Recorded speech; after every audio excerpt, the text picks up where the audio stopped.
The following podcast is a W2M Network original production. Visit W2Mnet.com for all of our other great podcasts, plus news, reviews, articles, and opinions from the worlds of wrestling, video games, football, and entertainment. The beer of the week is Stone Ruination Double IPA. This double IPA has always been crafted to celebrate all facets of the hop, its beauty and poetry, its boldness and might. As a craft beer has evolved, so too have techniques for coaxing the best out of hops. So on updating Stone Ruination IPA, we squeeze every last drop of pinty, citrusy, tropical essence into the Centennial, Citra, Simcoe, and Azteca hops that give this beer its incredible character. And on this week's episode of MMA to the Max, we celebrate our year-ending 2017 awards. This is the MMA to the Max 2017 Awards Extravaganza.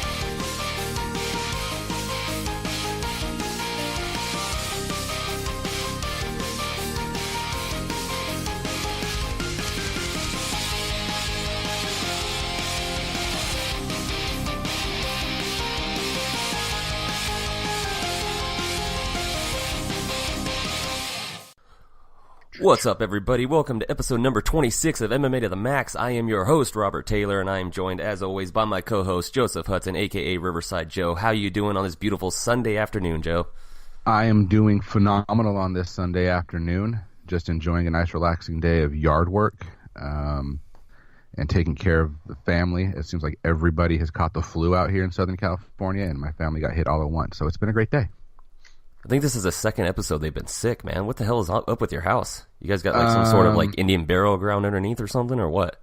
That was kind of the thing that sold us on the house. We were hoping for poltergeist. Instead, we just got the flu all the time. I don't know. Yeah, when Asen was sick over at your place last time with his cough, and then he got better, and then a few weeks after that, he got the flu, and now it's just going around with everybody. But that's this time of year with little ones, you know? Yeah, well, no, I don't know because I don't have a little one. I have a 10-year-old. So. Yeah, they're not little like that anymore. They don't eat their boogers as much and get sick over and over again. But, you know, what are you going to do? But she'll pretend to be sick over and over again to get out of going to school. So that's, you know. Yeah. But that's just children. What they do. That is children. That is children, for sure. Nice job on the intro, by the way, the beer reading. Hey, thank you. I'll be honest, I was a little bit nervous. You've been the man running with the beer intro, but as long as I got something to read in front of me, I think I do okay. It's just the off-the-cuff shit that does wonders. This is our 2017 breakdown extravaganza. I mean, you got to be amped about this a little bit more, right? Yeah, I mean, we didn't when we did our last episode. We had to review the show that was going down. But since 2017 is over now, hey, we get to give out our awards, our prestigious awards. I don't care what Ariel Hawani says; these are the most prestigious awards in MMA. Well, these are the ones that everybody is looking forward to every year. They're like, oh, shit, this is the first year MMA to the Max has existed. Please let me be in their award. That's basically what it's about. I was going to say, and they just started looking forward to it about 6 months ago. Yeah, that's right. Like, oh, I can't wait. And because it didn't happen last year, right? The last episode, I got bombarded on my Instagram and all that stuff, DMs, like a motherfucker from all the fighters. Hey, are you guys doing an awards show? Hey, are you going to give me some recognition? So we kind of had to. I feel, sir, that you are a dirty, dirty liar. I am a dirty liar, but still, it sounds better that way, you know? Let's not give off any illusions of grandeur here, man. By bombarded, you probably mean about 3 people. I mean, absolutely 3 people. By 3 people, you probably mean one person asking if we're going to copy every other MMA podcast out there by doing an award show. And that person was you. That was me. Hey, Joe, this is what we should do. We should do this, man. Yeah, hey, Joe, we should do an award thing. You know what? That's right. Everybody wants to hear who we will think won the fighter of the year, the breakout fighter of the year, the sub of the year, the knockout of the year, and who to look out for in 2018. That's right. Those are just some, if not all, of our categories. We could just, worst fight of the year would have been a fun one, but I really don't want to talk about Artem Lobov. So, actually, you know what? I'd give it to Connor. I'd give it to Connor because he just isn't fighting. He didn't fight this year. How can he have the worst fight of the year? Exactly. No, he's the worst fighter. Money? He's the worst fighter. Yeah, I still think you have to fight to be in that category. Yeah. And honest to God, I was reading some of the news, it might have been last week, that Dana White was defending him when people are saying he has never defended a belt. He fought this year. Well, he didn't defend his belt. He may have fought this year, and all hats off to him for making $100 million. He's never, ever in the history of ever defended a belt. Yeah, and if you're mad at him about it, you're just a Connor hater. I'm definitely not a Connor hater. I'm not a writer either, but I definitely never defended a belt. So yeah, I know you are. But I have legit reasons. Yeah.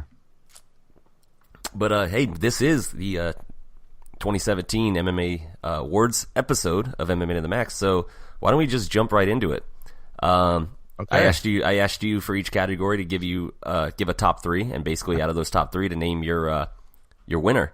So yeah. So for me, okay, go ahead, buddy. What do you got? I was going to say let's start with no, it's fine. Let's start with submission of the year.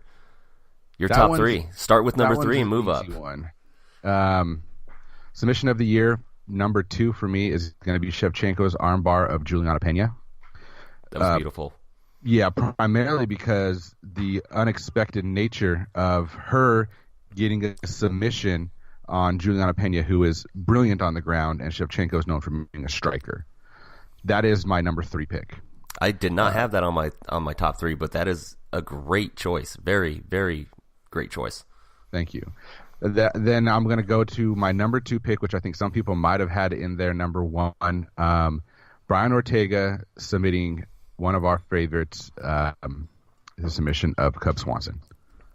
That was a beautiful guillotine. We talked about it on that episode about how he's able to adjust, kind of kick off the fence, off the cage to adjust that submission, make it deeper. That was beautiful. So who's number 1?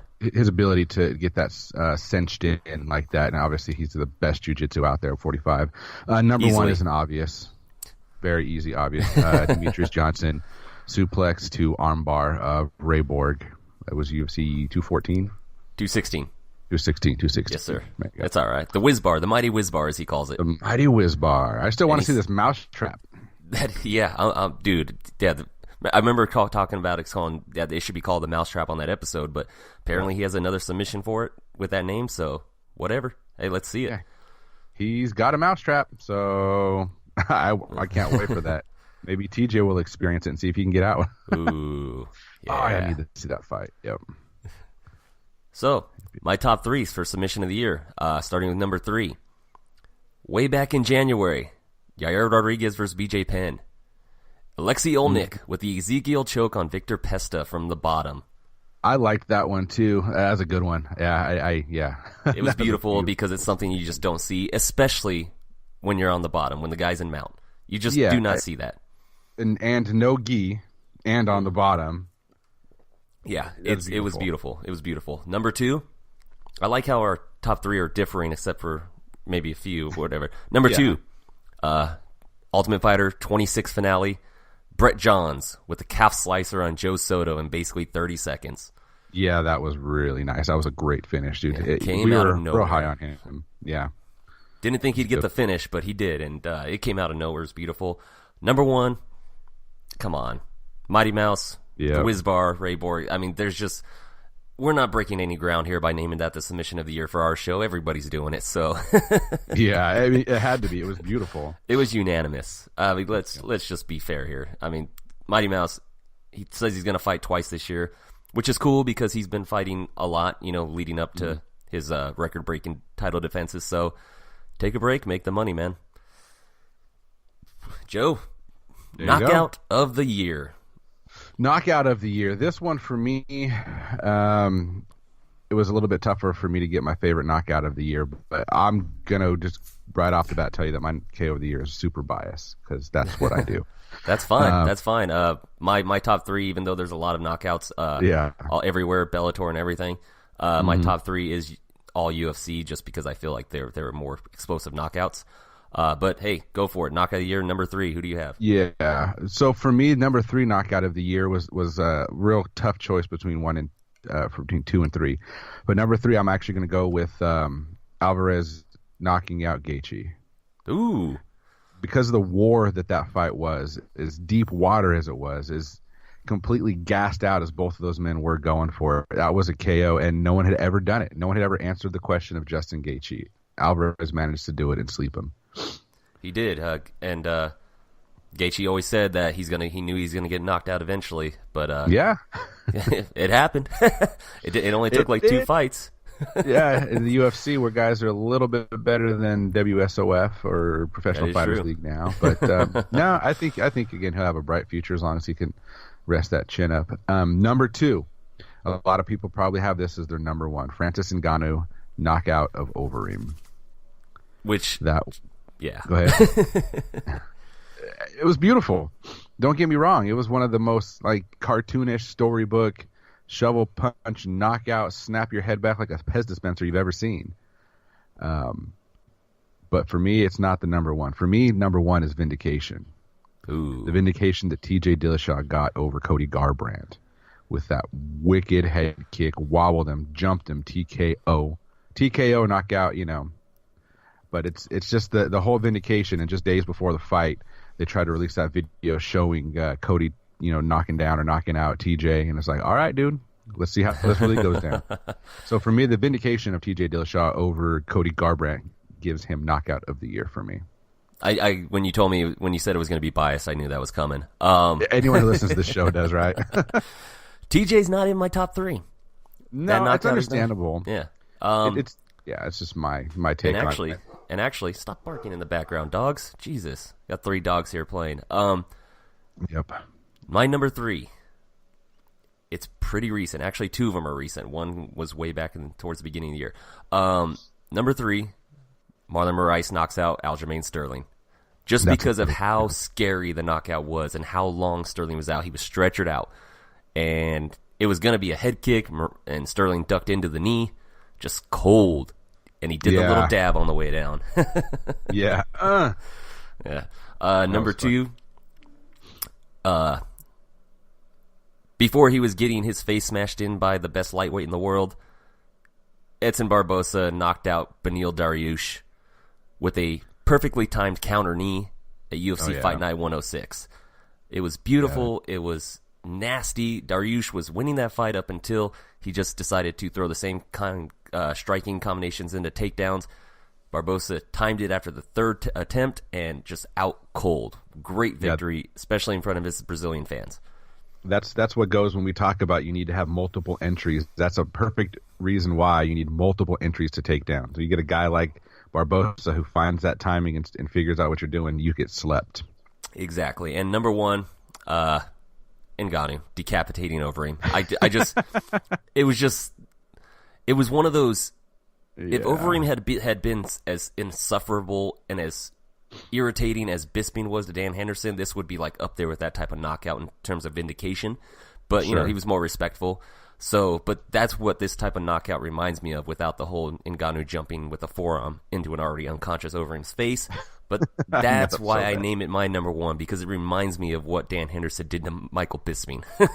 Oh yeah, it was very similar too, except for worse in my mind, because that uppercut, that shovel punch, the way it snapped Overeem's head back was what Jesus really just, oh man, that was awful. Like I could just see Ngannou just like Hadouken, or Hadouken. Yeah, Hadouken. Sorry, the Hadouken is the firebolt. That's right. It's okay. Wow, you corrected me on a gaming trope. That's weird. It doesn't happen often. I think we'll need to note this one down on special highlights when Joe corrects Robert on a gaming. Yeah. Sunday, January 7th, 2018. Except for the one time I corrected you on the greatest video game of all time, which is obviously Legend of Zelda. Well, Link of the Past, the Super Nintendo version in my mind, but it's whatever. You can. Yeah, I don't argue with anybody that says the OG. Yeah, especially when you're my age, the OG is the OG. So all right, fight of the year. Your top 3, man. Fight of the year. Okay. Again, I tend to be biased for certain things and certain reasons. But for me, fight of the year, number 3, Justin Gaethje versus Michael Johnson. An easy one, you know. So good. I didn't fight. expect it to go like that simply because of strength of schedule that Johnson's had. But he got lulled into that brawl with Gaethje. And I mean, the thing that makes this one on the list, it was tough for me to keep it at number 3, but I had to, was that Gaethje got wobbled 3 times in that fight. He did. You know, and not to mention Johnson got wobbled a little bit a couple times in the back and forth. I think overall Johnson got wobbled like 5 times before he finally went down. Great fight, fun to watch. It reminds me of the old Forrest Griffin versus Stephen Bonner, where he's just a little phone booth, you know. That's just Gaethje, though, man. That's just Gaethje. That's what he does. He does, dude. He might not have a belt, dude, but he's the champ of violence. The king of violence. Well, I don't know if somebody took that from him. Speaking of somebody taking it from him, number 2, Justin Gaethje versus Alvarez. Gaethje's a warrior. He's in 2 of them. In 2 of them, and both of his fights in the UFC are made my top 3 list of fight of the year. Same number reason. I already know what's coming for number 1 because there was really only one that could be better than those. But Camacho versus Brown. Is that what you have number 1? I have that as my number 1. No, I mean I had that as my number 4. But okay, yeah, no. Talk about again. A little bit of the bias of it all is because Camacho's been on the show, and we appreciate his support. But also, man, that was just a fun fight. It wasn't necessarily like brutal, bloody, stand in the pocket and just throw haymakers. There were some technical aspects to it, some good angles. It's a good fight, but it was also brutal at the same time. Yeah, so that was fun, Camacho fun, escaping fun that tight rear naked choke was amazing. Was a great fight. Amazing fight down in Australia. Yeah, so it had back and forth in it. It had comeback. It had great technique. It had brawl. It had everything in it. So for me, that was a really, really fun fight to watch. Not just because Camacho's been on the show, but because it was truly, truly a fun fight to watch. No, it's all good. No, dude, biased maybe, but yeah, a little bit. No arguments. It's definitely, and it should be on everybody's top 5. Oh, easily. You know, like I said, it was my number 4, and I actually had it to get ahead of my number 5, which was Eddie Alvarez versus Justin Gaethje. So this is why, okay. So my top 3 is a little different. Yeah, it's good. I like this. Number 3 is a fight that a lot of people forgot about and a lot of people don't give enough credit to, but it was an absolute ground war, and I loved it. That is UFC on Fox 24's Tim Elliott versus Luis Smolka. Oh, that was a fun fight. Good call. Amazing fight. Really, really harken back to the old the Damian Maia, Jason McDonald fight from when Damian Maia was making his UFC debut. It was nothing but a ground battle. Tim Elliott comes out on top with the decision win, but damn, this fight was a jiu-jitsu fan's wet dream. It was really fun. Lots of position changes and submission attempts. It was fantastic. Yeah. Number 2. The fight of the year on a lot of people's lists, Yancy Medeiros, Alex Cowboy Oliveira, UFC 218 just recently. Fantastic fight. Was not expecting much, and our feelings on Alex Oliveira known well before the fight. Yeah. That fight kind of changed my opinion on him. Yeah, it certainly helped me be less sour on him, that's for sure. Number 1, Justin Gaethje, Michael Johnson, tough 25 finale. You know, a lot of people just, even because of the 2 great fights we had at the end of the year with Medeiros Oliveira, Alvarez Gaethje, a lot of people actually forgot about this fight and how absolutely nuts it was. Gaethje getting rocked, like you said, multiple times in the fight. People start thinking while watching, I don't know, is he a little overrated coming in? You know, hey, the competition gets better and blah, blah, blah. Weathers a storm in typical Gaethje fashion, comes back, gets the knockout victory in the second round. The crowd was on fire, was electric. I was on fire, electric, watching it in the sanctity of my own living room. That, to me, is the fight of the year. Yeah, and again, super fun fight to watch. Very, very fun fight to watch. Absolutely. We'll do it again. I think Yes, I have sir. watched it a couple times. All right, Joe, Breakthrough Fighter of the Year. This is the, for anybody that doesn't know what Breakthrough Fighter of the Year is, this is a fighter that may have been known but not as mainstream, well-known, or popular until after this year went down. So now everybody knows who the fuck this person is. Your top 3, Breakthrough Fighter of the Year, Joe. Number 3 Breakthrough Fighter of the Year. I don't know if I have enough time to get into it. You know what I'm saying? We got Volkan Ozdemir. Ooh, I like it. I like the pun. Yep, thanks. I do what I can. So I think that he's a great fighter, an up-and-comer. I think his fight against DC is going to prove whether or not he's worth the hype that he's been dropping guys. I don't have his record in front of me. I think his last 3 wins were by KO, or 2 wins at least. Misha Cirkunov and then Jimmy Manawa put him to sleep instantly. Yeah, I think he's like 15-1 right now, something like that, give or take 1 or 2. Yeah, very good. I think he's coming into his own. I think he's the breakthrough fighter of the year, number 3. Wikipedia tells me I'm exactly right on that 15-1. Oh, thank you, Wiki, for reaffirming my greatness. That's right. That's right. Number 2, I'm going to go with the always dangerous, always deadly, always fun Darren Till. Just like that fight against Cowboy was saying, I don't even know who this guy is. Well, you fucking know who he is now, don't you? That's right. Yeah, remember when Brendan Shaw was like, I don't even know who's this Darren Till guy? I don't know him. Why is he getting this fight with Cowboy? Yeah, because he deserved it. And yeah, exactly. Now you know. You don't know, now you know. And then my breakthrough fighter of the year is a guy who's been in the UFC for quite some time, since he was a wee 20 years old. He fought his way into a championship belt 2 times, defeating a legend at 145, cementing himself as one of the greatest featherweights of all time, Holloway.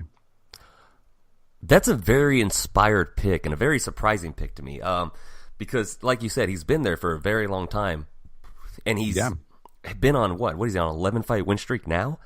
Yep. 12-fight, but as a breakthrough fight of the year, that's very inspiring. It actually makes a lot of sense, because you knew who Max Holloway was, you knew how good he was, but he wasn't on that cusp. He didn't break through, as they say, to that upper tier until this year. And I think his 2 knockout victories of Jose Aldo puts him up there as my breakout fighter of the year.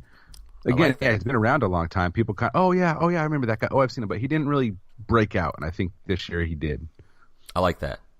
Yeah, cool. I do. What do you got, man? I'm interested now. No, number 3. Our list actually looks very similar. Oh, number 2, yeah. I mean, and honestly, to pick number 3, it took me like no time to put down who was number 3. That's funny, because I didn't know if I had the time to discuss number 3, Volkan Ozdemir, for the exact same reasons you had him down. Comes in, knocks off 2 top 10 guys in 2017 in Misha Cirkunov and Jimmy Manawa, and the Manawa one was just really eye-opening compared to the Cirkunov. Cirkunov could have been called a fluke at the time. But then, he kind of Rich Franklin, Chuck Liddell ran into the punch. Exactly, but then goes out and just completely destroys Jimmy Manawa, cements his place as the number 1 contender, and proves it wasn't a fluke. And yeah, I have him at number 3. Number 2, Darren Till. That's funny. This is the first time where we matched, huh? Yeah, for the most part. Number 1's going to be different, though, because my choice wasn't as inspired as yours with Holloway. I like that choice. But yeah, Darren Till, I mean, if you didn't know who he was before, which I can see why, you do now. You do now. And even then, some people might not know who he is, because it was a UFC Fight Pass event. But Darren Till, top 5 welterweight, he's well on his way. 2 more fights away from a title shot, in my opinion. He's poised for some big things. I would not be surprised if he's fighting for the title in this year of 2018. Not as long as T was going to hold that title and fight once a year. He did fight 4 times in 1 year. Give him. He at least deserves a break. He did. He did. Look, and I've called him the most boring fighter in the UFC, and just based upon his last few performances. But look, he's a good fighter. He showed up. He fought to win. Or he fought to not lose, so I give him shit for it. But no, he's elite. But anyways, I'm sorry, T Wood. Just give me a hard time, buddy. We love him. Number 1 breakthrough fight of the year for me. There is no other possible option in my mind. That is Francis Ngannou.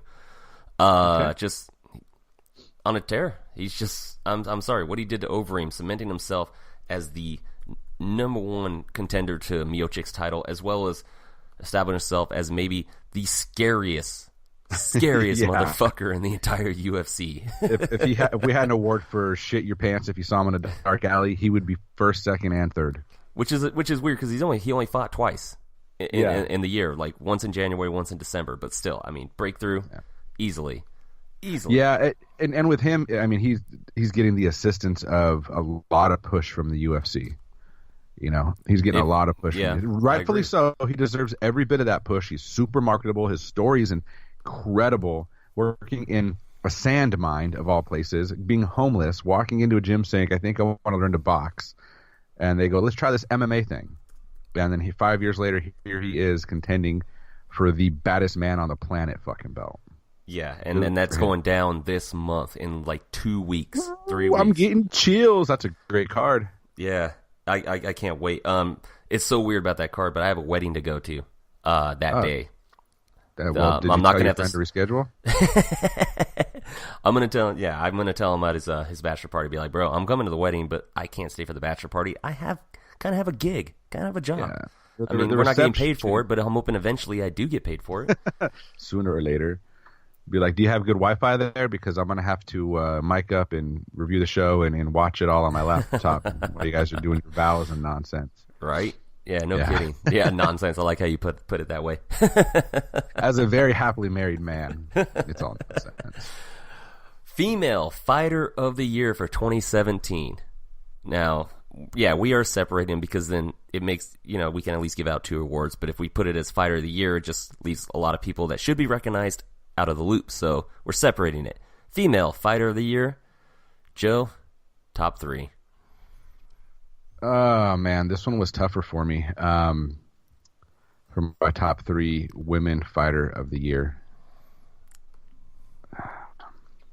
So with this particular, what's the word I'm looking for here, category, it was hard for me to distinguish, women from men, not because I'm like this anti-sexist person or whatever, but I just look at, like great fights and great fighters is what's going on in my head. But I think the number 3 best female fighter of the year is going to be my girl, Valentina Shevchenko.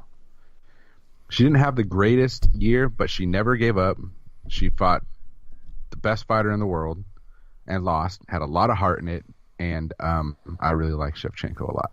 And she should arguably be the champion right now. So she could be the champ at 135 when she really is a 125-pound fighter. Yeah, it was a very, very contentious decision. So yeah, but it was close. It wasn't one of those, oh my god, it was a robbery kind of thing. But no, for sure. Number 2 is going to go to Cyborg. She cemented herself to all the casuals and people who really weren't familiar with who and what she is as probably the greatest female fighter of all time, right?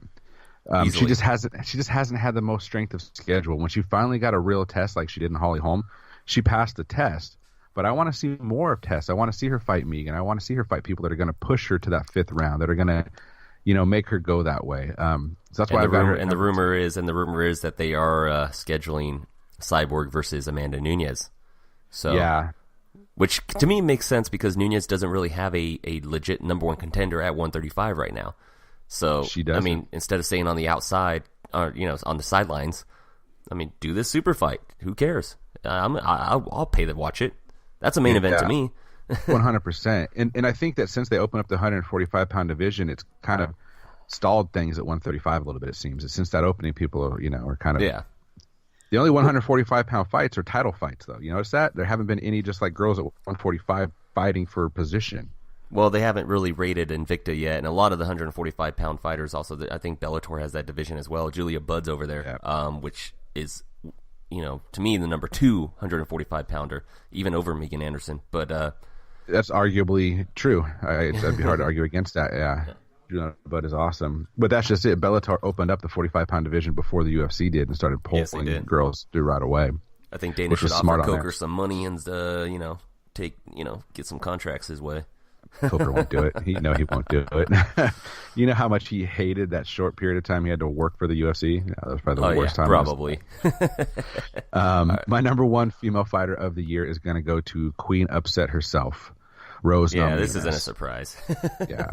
Strength, poise, everything that you need, technically sound and quick and beautiful. And her rise to, I didn't think she was ready to beat Joanna, man. I knew she was great. I just wasn't sure she was ready. Nobody did. Nobody did. And if they said they knew it was going to happen, they're full of shit. If they said they knew it was going to happen, they were either Rose herself or Pat Barry. And I think Pat Barry was like 90% sure, you know? This is the same type of people that were like, we're picking against Anderson Silva every fight. Vitor's going to do it. Chael's going to do it. Everybody's going to do it. And then Weidman's going to do it. Oh, Weidman did it. Told you all. Yeah. You told us the last couple times too, man. Like, that's basically what it was. You continue to shout that the world is going to end. Sooner or later it ends. It doesn't mean you were right. Yes. It means, you know, law of averages, man. You'd say it enough and then it's going to happen.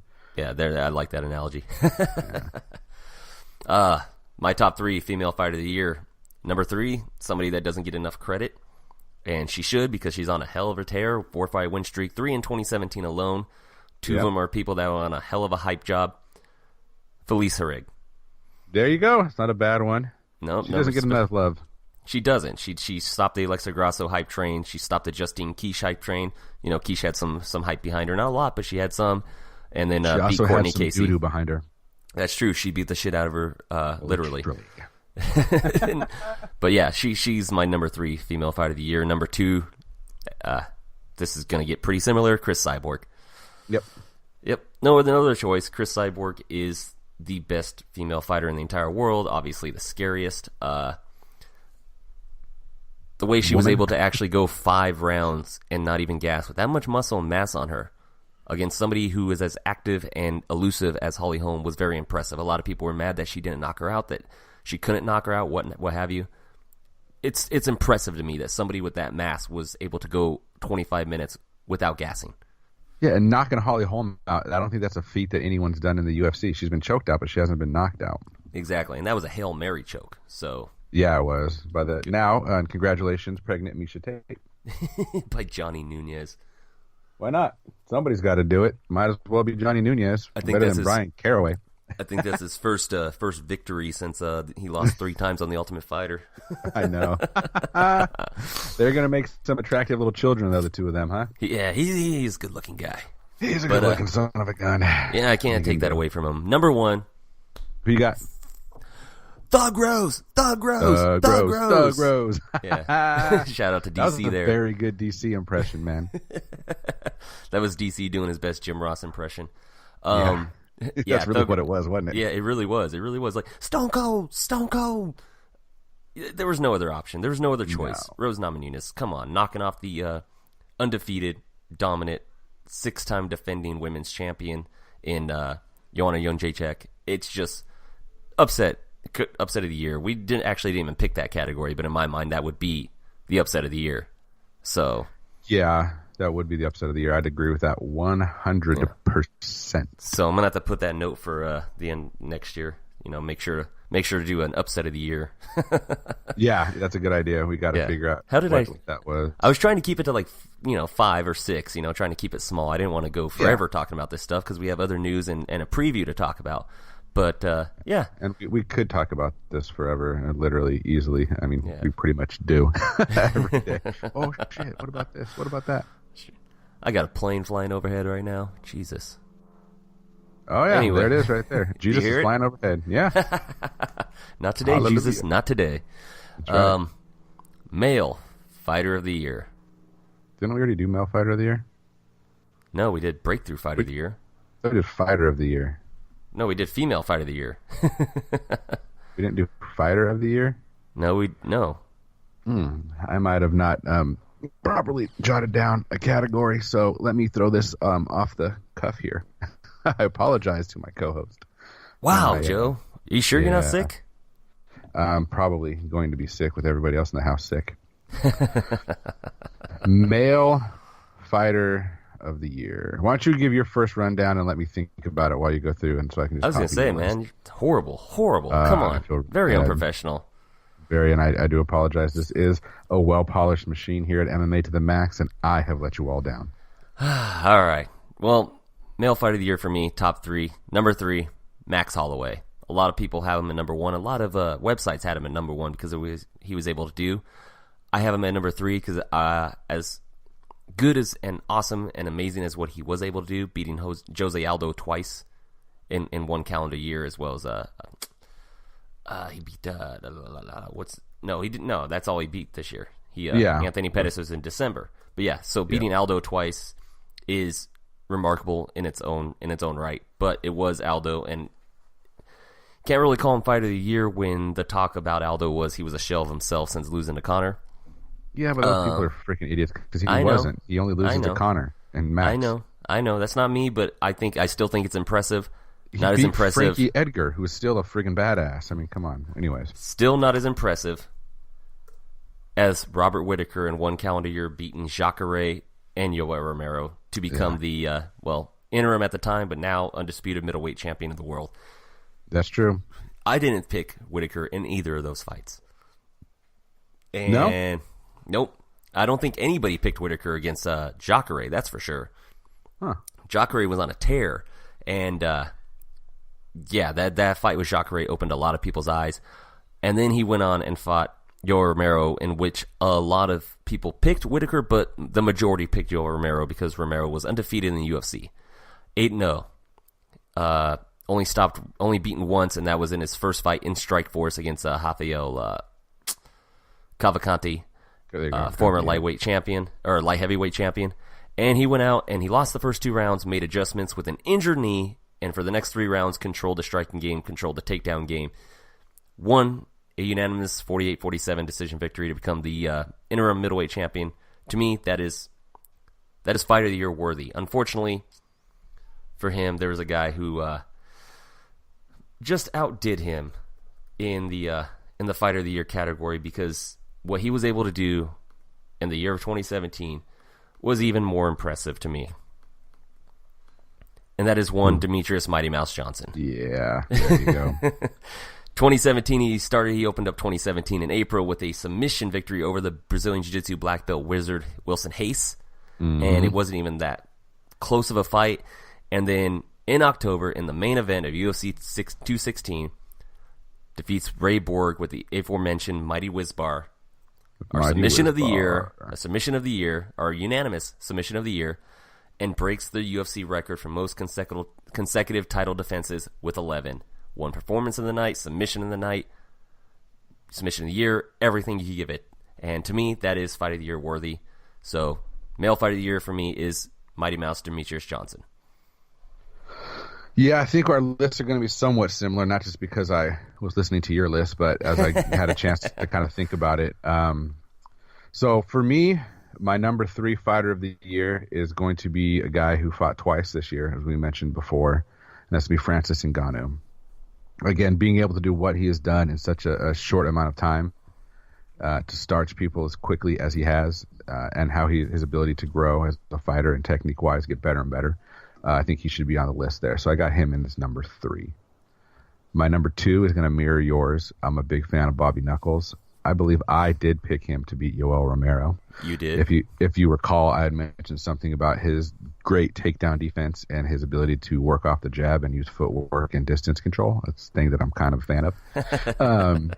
So yeah, to see him do that was awesome. Unfortunately, he did blow out his knee. Otherwise, I'm sure he would have had another fight in 2017 where he would have fought Bisping, and I think he would have beat Bisping, or even GSP or anybody else for that matter. His next fight with Luke Rockhold is one that I think is going to be dangerous for him, but still a good fight. Such a good fight. I can't wait till we get to preview that one, man. Yeah, I know. I'm so excited about that. And then, number 1 is easy, the Mighty Wizbar. Obviously, Demetrius Johnson breaking the record for most consecutive title defenses and proving why he is the pound-for-pound greatest of all time. There you go. There you go. There we go.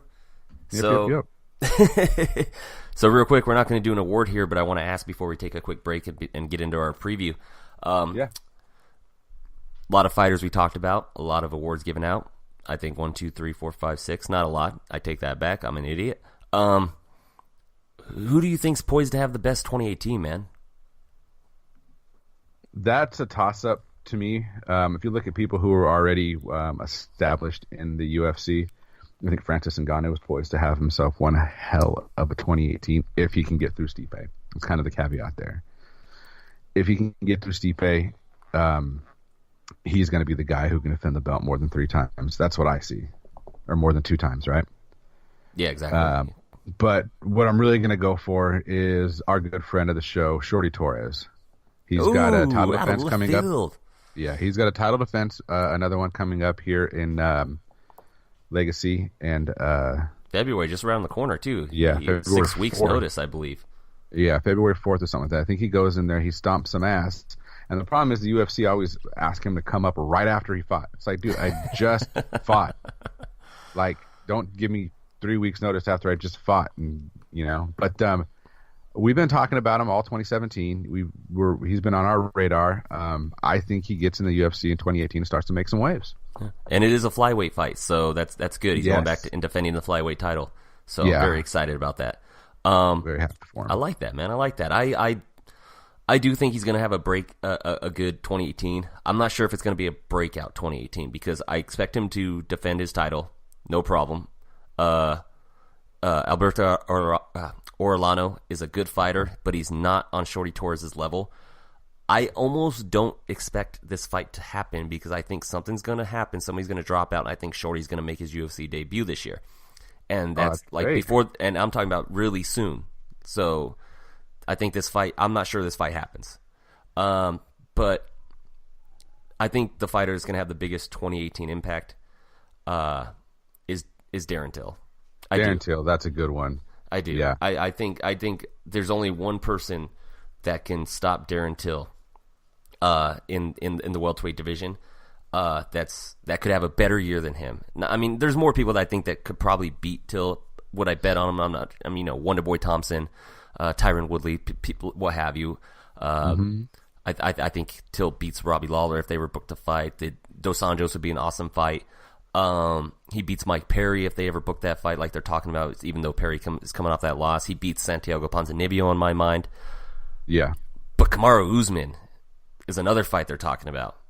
And if Usman gets past Emil Meek in their upcoming fight, that could be a fight. Yeah, right. That could be a fight that should be booked.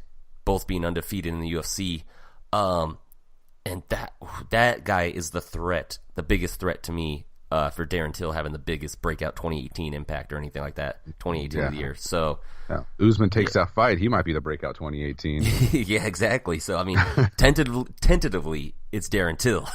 Yeah. So we'll see what happens, but that is for me. So it's awesome. Good call. Well, those are our MMA The Max year-end awards for the year of 2017. Even though we are 8 days, right? 7 days, a week into 2018. Something like that. Is the 7th, yeah. But whatever. Yeah, we have to wait till the last show. We talk about the last fight, and then we have to digest all the years.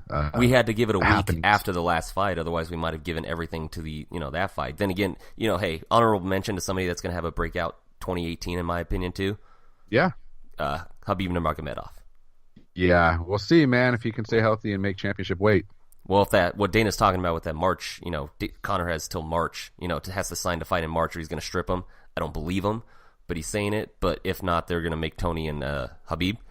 And he beats Tony, that's... Whew.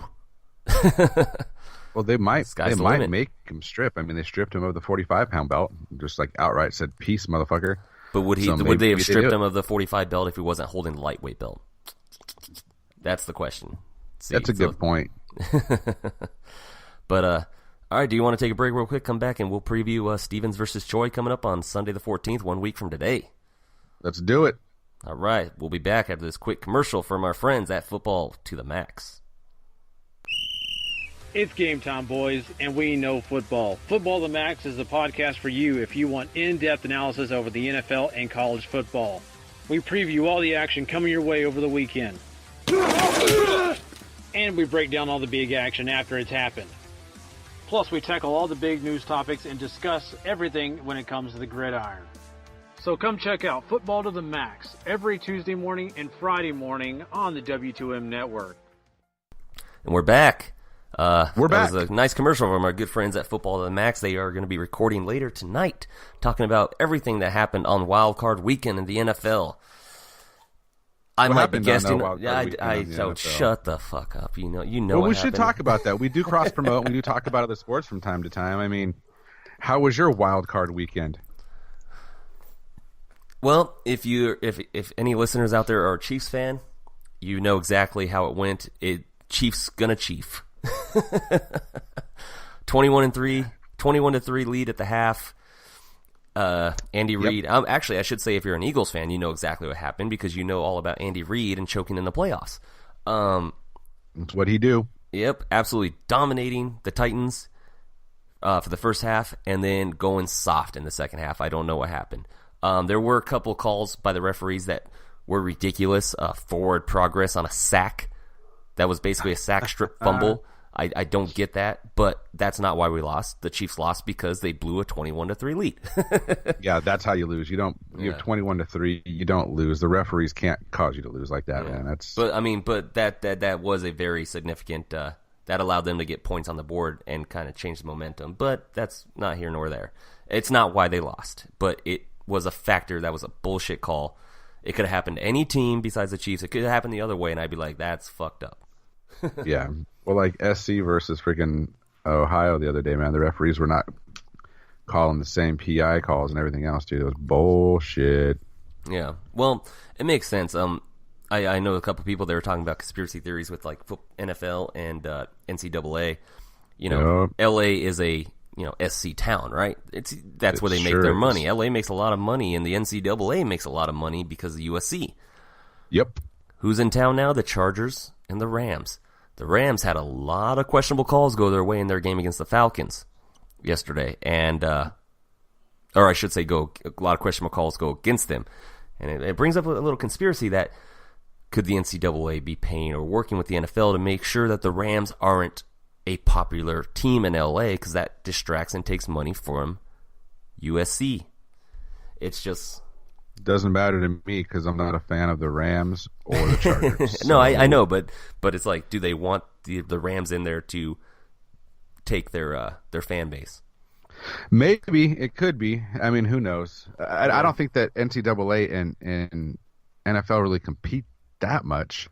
Like, you're a college football fan and you're a pro football fan, or you're one or the other. Like for me, I don't watch a lot of pro ball, you know that, but I watch SC like that. I'm a SC football fan because for me growing up, that was like the local team that was good when I was a kid, was USC. LA wasn't good then, so I became an SC fan. Alabama owns y'all, right? There's only one person that's allowed to say that to me. It's because he can kick my ass. Who's also got a fight coming up we're excited about, too. Oh, yeah. But Can't wait to preview that one. Yeah, shout out to Eric Anders. Speaking of fights coming up, though. Yep. What we got? We got Sunday, January 14, 2018, from the Scott Trade Center in St. Louis, Missouri. Fucking Missouri. Fuck you, Chiefs. Headlined by a very intriguing featherweight fight. Jeremy Stevens, Little Heathen, taking on one of my personal favorites, involved in my 2016 Fight of the Year against Cub Swanson, the Korean Superboy, Doo-Ho Choi. The Korean Superboy. I'm excited about that fight. Awesome nickname. It is, because he looks like he is 12. He does, and it's funny, my dad walked in when he fought Thiago Tavares.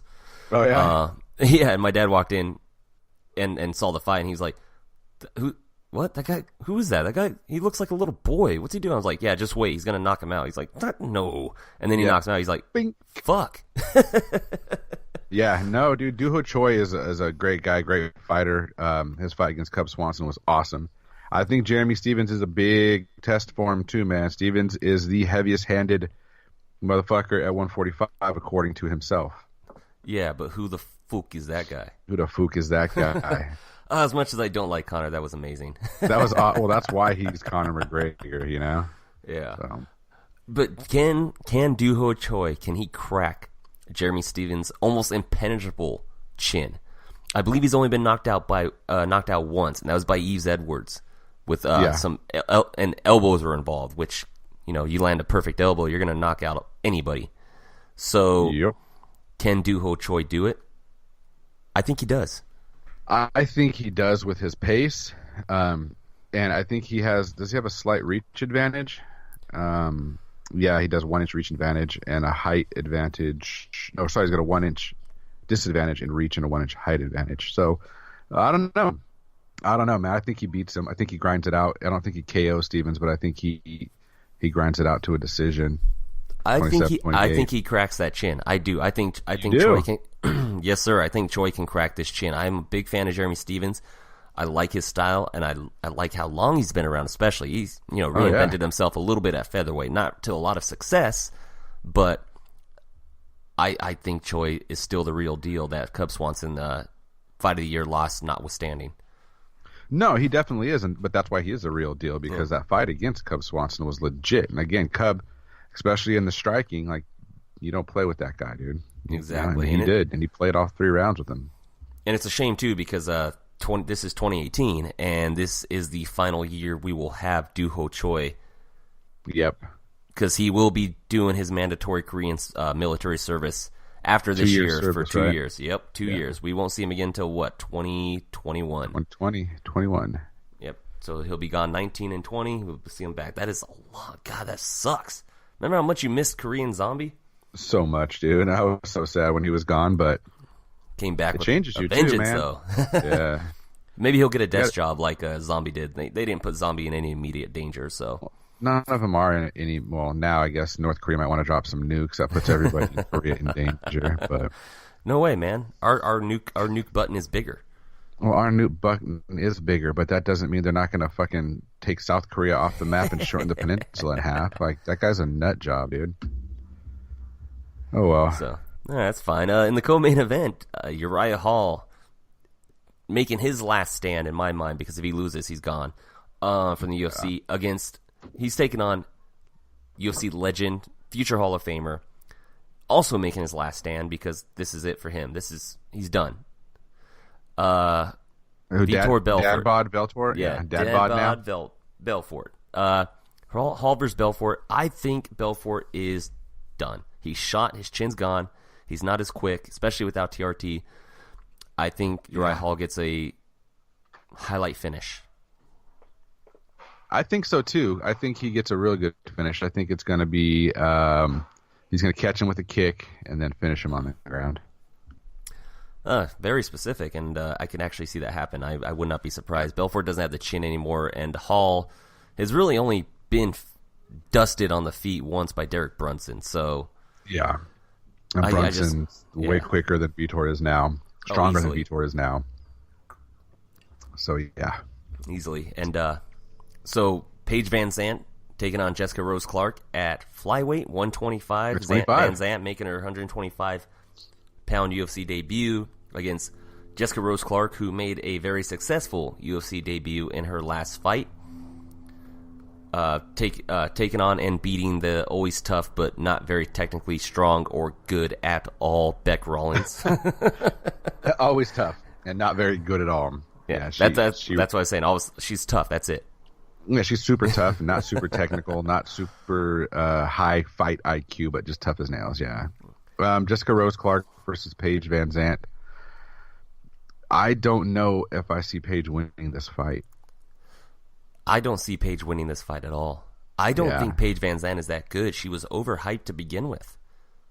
For sure she was. She's marketable. She's a cute girl, so they're trying to market her, but she's not as good. And I guess the weight cut must have been tough for her. She's not like she was a huge 15er. She wasn't. But, okay, good. Do 125. It's a better cut for you. Maybe you can use some of your endurance and stamina, but the other girls at this weight class are going to have the same. So I see I don't know. I'm trying to find ways for Paige to win. I don't see it. I see Jessica grinding it out a decisive victory. Yeah, I agree. This is going to decision. And Jessica Rose Clark is getting her hand raised. I think the Paige Van Zandt project is completely over. They're going to keep pushing her, though, because of her looks. But as a fighter, the project's over. She needs to go dance with the stars and call it a day. Which she was really good at. I mean, she was a former dancer and gymnast and all that, so good for her. But, all right. Opening up the main card on Fox, in my mind, as Ariel Helwani would say, the people's main event. This is my main event of this show, by far. The aforementioned Kamaru Usman taking on the aforementioned Emil Weber Meek. Emil Meek had that knockout. Yeah, Bahala. He had that knockout of Paul Harris, right? Husamar Paul Harris. Made his UFC debut after that, taking on Jordan Mean. And it was a short notice debut, too. So, takes out Mean by decision. It was absolutely dominant. Taking on Kamaru Usman, who was probably the scariest welterweight right now in terms of just look and style and just ability. I mean, I know I said Darren Till is going to have a breakout year, but fuck Kamaru Usman, dude. That guy, no joke, his wrestling is insanely good. His striking, his matching, his wrestling at this point.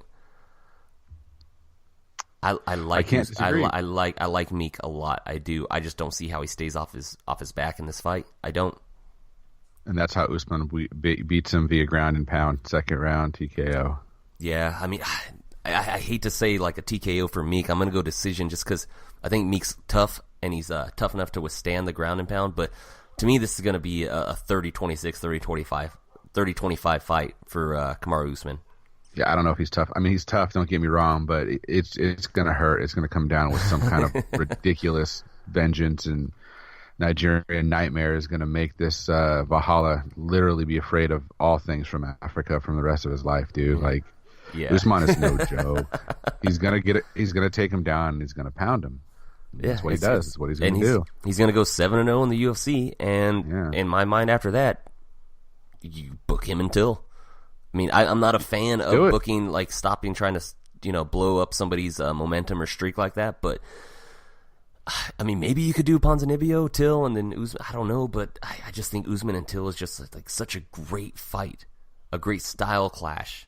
You take out a contender, but it's worth it for us to watch and enjoy. Yeah, I mean, unless you want to keep Till, who I think is more marketable than Ponzinibbio. Keep his momentum going, put him up against a Wonder Boy, and then Ponzinibbio can fight Usman, and in my mind lose, but I don't know. We'll see what they do. We'll see what happens after this fight next week, though, first. So yeah, let's see what happens next week, and then we'll talk to Sean Shelby about what needs to happen next. That's a Sunday night fight. You have work on Monday, huh? Yes, I do, bright and early. We're going to have to figure out, is it Sunday or is it Sunday evening? Is it Sunday evening, Sunday afternoon? I believe it's a Sunday afternoon card. It's on Fight Pass, right? I'm hoping. It's FS1. Ooh, that's not good. It's 7 p.m. Yep, it's a regular evening card right there. We will discuss this card that following weekend then. Yeah, it's going to be real tough. Yeah, because by the time the fight's over with, you're obviously going to be, as soon as it's over, going to bed. Yeah, and I got to get up and be on the road now to the job site in Irvine at that's fine. We'll just 6 o'clock in the morning. We'll break it down. We'll break it down that following weekend. That's cool because I have a bachelor party to go to. That Don't night. Lose anybody. Yeah, right. Don't kill the stripper. Don't lose anybody, man. Yeah, no, have a bachelor party to go to that day, and we'll just we'll talk about the fight that following Saturday or whatever, like we usually do. For the most part. That'll work. Yeah, that'll work. Shit, that following Saturday is the is Stipe Miocic, man. Ooh. Well, let's not forget the Bellator's coming up real soon, too. It is. Ooh, that same night. Chael Sonnen and Rampage Jackson, the start of the Bellator Heavyweight Grand Prix. Oh, man, we got a lot to Rory talk about McDonald going for the belt against Douglas Lima. Yeah, we're gonna be previewing that as well as UFC 220 next Saturday when we There's a lot going on show these done. Next 2 weeks, man. Some good We're gonna fights. have 3 shows to preview, man. That's what all next week's gonna be. 3 shows to preview. UFC Fight Night, Stevens versus Choi. We just previewed. We're gonna dissect the results of that show. No, Saturday when we record, that fight's not even happening yet. Not yet. We already previewed it here, so we won't have to do that next week. But we do got 2 big shows to preview next week. That's for sure. Yeah, we got 2 great shows, dude. And Bellator's got a show, and I mean, I like it when Bellator has an exciting show to preview too. So I mean, again, it's 90% we talk about is UFC. Obviously, they're the big dog, but we're definitely fans of Bellator and Bellator fighters as well.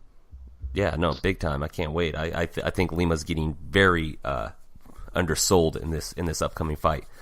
Nobody's giving him a chance, and I am giving him a chance. I'm giving him a chance, but I still think Rory wins. But this is a 60-40 to me. It's not like 90-10. It's 60-40. I still think that undersells. I would not be surprised at all if Lima takes this fight. That Rory McDonald that fought Paul Daly is not beatable. Lima is known for not having the greatest takedown defense. Lima's ground game is okay. He throws up a lot of submissions, does a decent job of protecting and maintaining posture. But against a guy like Rory, who's as tenacious, technically sound as he is, that's why I think Rory wins the fight. But he's got to get. I'm going to pick Rory to win the fight, but I still think this is going to be a closer fight than people think. Sure. I mean, Rory's still got to get there, and Douglas Lima has got wicked power. I swear to God. Talk about a welterweight who should be fighting light heavyweight, right? Like we're talking about Till. He's bigger than Till. He's a big dude. He walks around like at 220, and he cuts all the way down to 170. I think Rory was talking. He's saying he wanted in that heavyweight Grand Prix too. He wanted to be an alternate.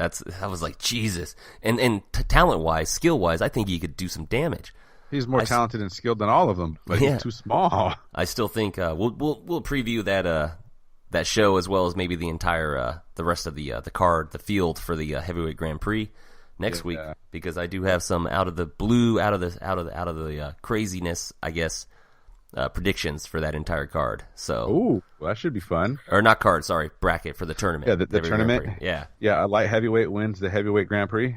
Absolutely, 100%. I think we both agree to that one. The most, and he's a big light heavyweight. He's a very big light heavyweight, and he's also a champion. Yeah, and he is one of the most technically sound fighters in all of Bellator. I think he wins the tournament, which is going to be amazing. So we're on the same page. Ryan Bader. Oh, yeah. I mean, we're just talking. I mean, everybody figured it out, anyways. All right, Joe. Social media. Let's get out of here.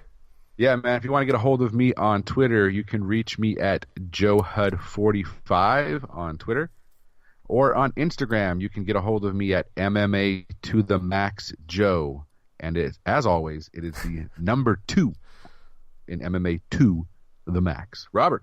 I don't know why I find that funny every time. I mean, obviously we have to say that so people, know, but I was sitting there waiting. I was like, is he going to forget? Is he going to forget? No, I didn't forget this time.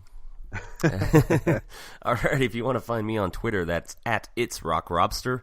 Find me on Instagram at MMA to the Max Rob. As always, as mentioned before, that is the number 2, not TOO.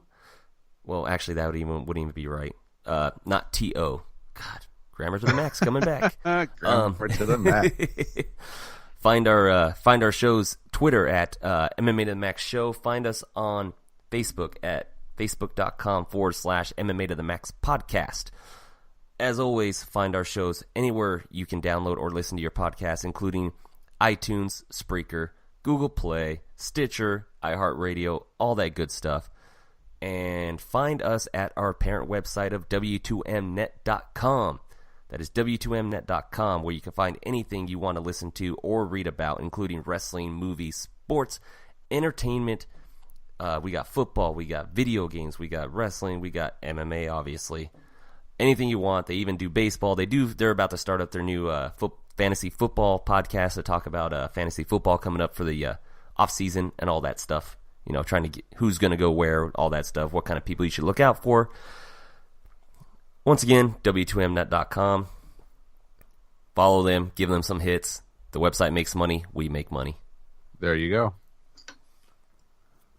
Fuck. On that note, anything else, Joe? I am good, my friend. You mentioned it all. I was saying, don't forget our parent website at W2Mnet.com. It's W2Mnet.com. You want to know about something, they're going to tell you about something, and they're going to have some opinions and ideas about these somethings. Yeah, that's right. Like we said earlier, they're recording Football to the Max tonight after the final wild card game. So be sure to check that out. It's always a good show, very entertaining in my mind. Wild card to the max. What a great wild card weekend it was for all of us football fans. Shut up! No, it wasn't. I hate you. All right, on that note, for my co-host, Joe Hudson, I am your host, Robert Taylor. This has been MMA to the Max. We'll see you next week. Take care. See ya. The following podcast is a W2M Network original production. Visit W2Mnet.com for all of our other great podcasts, plus news, reviews, articles, and opinions from the worlds of wrestling, video games, football, and entertainment.